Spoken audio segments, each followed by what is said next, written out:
خب بچه تو ویدیو معلوم نمیشه ولی بارون شدیده. اینم تست بود دیگه. من پوش دوم چادر رو استفاده کردم برای ضد آب کردن این تجهیزاتی که نصب کردیم اینجا، ننو و پشه بند. ولی خب مطمئن نبودم که چقدر قراره نجات بده منو.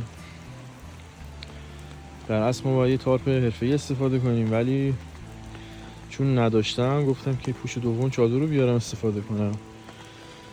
تقریبا چند ساعتی هم نبودم ولی الان که اومدم جا خشک.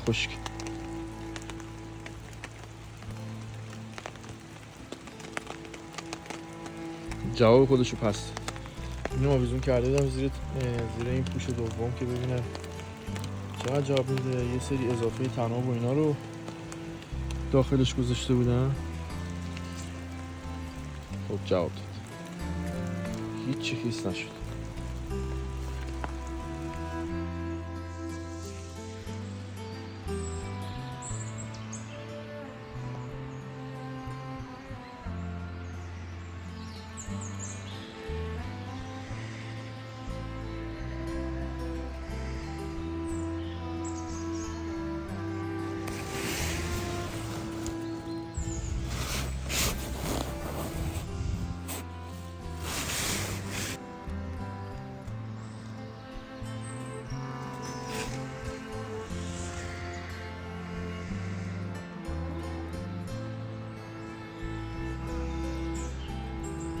اول از همه که صبح بخیر.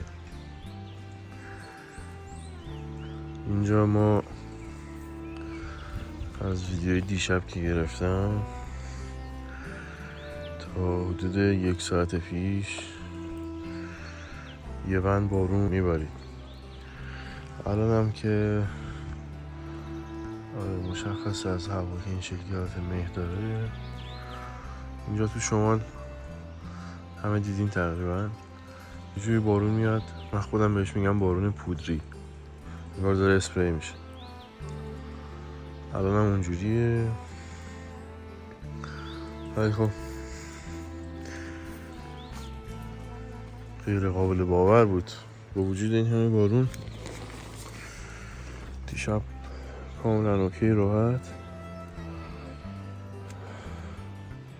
هیچی ما نشتی آب نداشتیم. پوش دوم چادر خیلی خوب عمل کرد.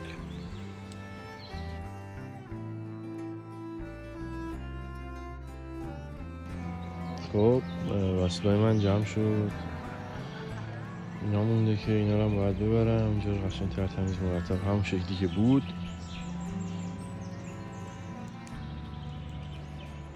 تحویل همین طبیعت میدیم و میریم.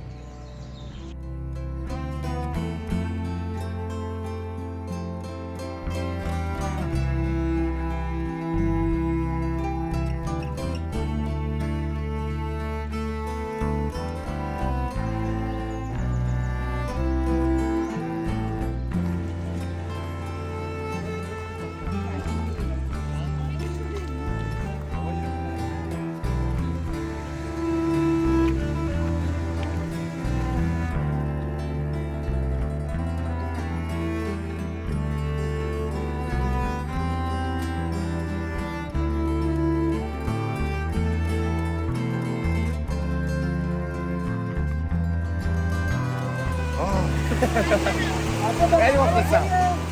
دم همتون گرم. یه دست بزن.